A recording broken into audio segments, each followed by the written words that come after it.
नए सीडीएस यानी chief of defence staff की नियुक्ति के लिए सरकार ने आर्मी के सर्विस रूल्स में एक बड़ा बदलाव किया है। सरकार ने गजट नोटिफिकेशन जारी करते हुए साफ तौर से कहा है कि अब आर्मी सर्विस रूल्स में जो बदलाव किए हैं उसमें एक लेफ्टिनेंट जनरल रैंक का अधिकारी भी सीडीएस के पद पर नियुक्त किया जा सकता है। शर्त यह है कि उस लेफ्टिनेंट जनरल रैंक के अधिकारी की उम्र जो है 62 साल से ज़्यादा नहीं होनी चाहिए। और सर्विस रूल्स में जो बदलाव किया गया है उसमें यह भी कहा गया है कि एक रिटायर्ड लेफ्टिनेंट जनरल रैंक का अधिकारी भी सीडीएस पद के लिए नियुक्त किया जा सकता है। और ये जो रूल्स में जो बदलाव किया गया सर्विस रूल्स में, ये आर्मी के एक्ट में तो बदलाव किया ही गया है, साथ ही जो नेवी के जो सर्विस रूल्स हैं और एयरफोर्स के यानी कि वायुसेना के जो सर्विस रूल्स हैं उनमें भी बदलाव किया गया है। यानी कि अब जो सेना का लेफ्टिनेंट जनरल रैंक का अधिकारी जो सर्विंग हो या रिटायर्ड हो लेकिन 62 साल से ज़्यादा उम्र नहीं होनी चाहिए।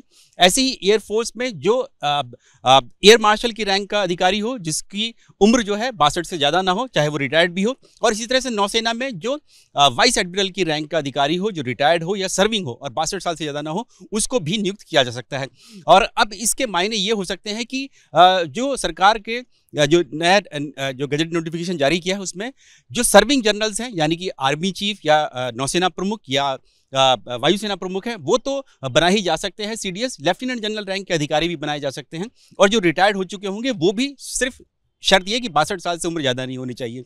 लेकिन अब इस जो बदलाव किया गया है इसके मायने ये होंगे कि जितने भी रिटायर्ड सर्विस चीफ हैं यानी कि आर्मी चीफ, नेवी चीफ और एयरफोर्स चीफ, वो जो है इस रेस से बाहर हो जाते हैं। यानी कि क्योंकि जो सर्विस रूल्स हैं उसके मुताबिक जो आर्मी चीफ या नेवी चीफ या वायुसेना के जो प्रमुख होते हैं उनकी वो 62 साल की उम्र में रिटायर होते हैं। ऐसे में वो पूरी तरह से जितने भी रिटायर्ड इस वक्त जो सर्विस चीफ्स हैं वो इस रेस से बाहर हो जाते हैं। सिर्फ सर्विंग जनरल्स यानी कि आर्मी, एयरफोर्स, नेवी के जो चीफ हैं और लेफ्टिनेंट जनरल रैंक के जो अधिकारी हैं, चाहे वो रिटायर्ड भी क्यों ना हो, 62 साल की उम्र से ज़्यादा नहीं होनी चाहिए, वो अब जो है सीडीएस बनाए जा सकते हैं। अब इस गजट नोटिफिकेशन के मायने ये है कि सरकार जल्द से जल्द हो सकता है कि सीडीएस की नियुक्ति का ऐलान कर दे, क्योंकि पिछले 6 महीने से जो सीडीएस का पद खाली पड़ा है।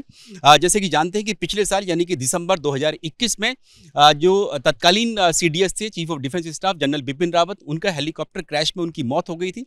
उसके बाद से ही ये पद जो है खाली पड़ा हुआ है और अब 6 महीने बाद सरकार जो है जल्द से जल्द हो सकता है कि नया सीडीएस नियुक्त कर दे और उसी के लिए ये गजट नोटिफिकेशन जारी किया गया है। कैमरामैन मान के साथ नीरज राजपूत, एबीपी न्यूज़, दिल्ली।